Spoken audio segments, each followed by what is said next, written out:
des bonnes nouvelles et j'ai des mauvaises nouvelles. Je vais commencer par les mauvaises, puis on finira par les bonnes. Tout ce que j'ai entendu depuis tout à l'heure, je suis là dans le fond depuis tout à l'heure, et donc j'écoute ce qui se dit, et pour moi, il y a des bonnes choses qui ont été dites, qui ont été faites. Et en tant que client, parce que j'ai la chance d'être client, ben, je vais vous dire un petit peu mon ressenti. Mon ressenti par rapport à la Banque Populaire Val-de-France. Je pense que ce qui s'est passé dans mon métier, c'est en train de se passer dans le vôtre. Et donc peut-être que les recettes que moi j'ai apprises, peut-être que vous pouvez en faire quelque chose et les rendre concrètes dans vos métiers, dans votre activité d'aujourd'hui.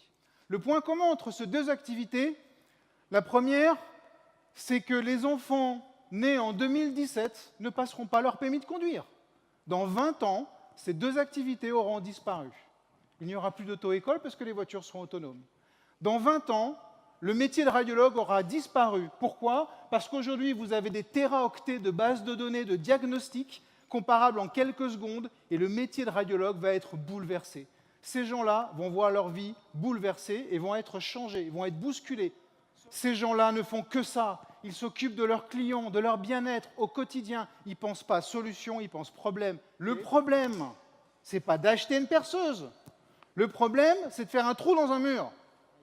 Si je vous enlève votre smartphone pendant une semaine, vous allez me supplier de vous le rendre. Alors c'est marrant comme la transformation digitale, quand on parle de la transformation en disant « mais pas pour moi, nous on est des banquiers, vous comprenez, c'est compliqué, il y a des process, c'est réglementé, etc. Il faut aller doucement, on ne peut pas quand même tout faire trop vite. » Oui, sauf qu'aujourd'hui, nous, dans notre quotidien de clients, on fait tout très vite et très facilement. Pensez problème, ne pensez pas solution. Résolvez mon problème, ne m'amenez pas une solution qui existe déjà. Ces gens-là font confiance aux clients. Ils donnent la parole aux clients. Et j'ai entendu beaucoup ce mot confiance aujourd'hui. Faites confiance à vos collaborateurs, mais faites confiance à vos clients. Et bien, ces gens-là font confiance aux clients. Et en plus de ça, ils vont mettre les avis des clients sur l'ensemble des sites pour dire « regardez comment on fait nos choses bien ». La recommandation devient une arme redoutable. Bonne nouvelle, vous allez pouvoir vous en servir pour faire du bouche à oreille positif et pour gagner des parts de marché.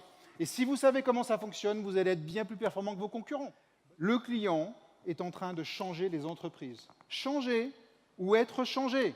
Vous avez ces deux choix-là. Moi, j'ai été changé et je ne vous le recommande pas. Donc la seule voie, à mon avis, évidemment, c'est de changer.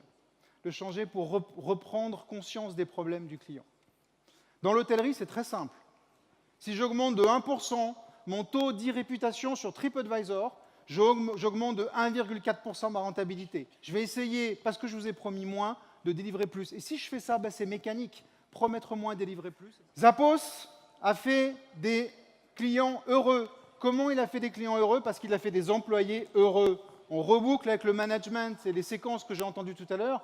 Bien sûr que vous, manager, vous avez un rôle essentiel dans vos agences. C'est du bon sens commerçant. Revenons à l'acte commerçant, quelque chose que j'adore.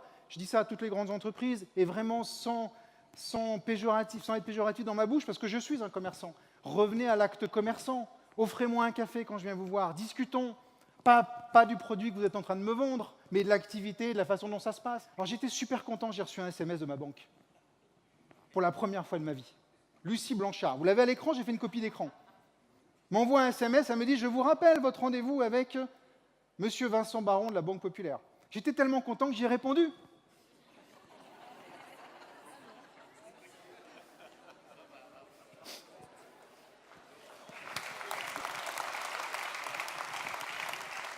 Eh ben non. Eh ben non. Je suis retombé un peu, j'étais un peu déçu. Je me disais, merde, c'est vachement bien. En plus, c'est avant la convention, c'est génial. J'ai un bon exemple de dire, voilà. Eh ben non. Dommage. Le monde change. Les clients changent. Les entreprises changent. Et si vous ne le faites pas, vous serez changé.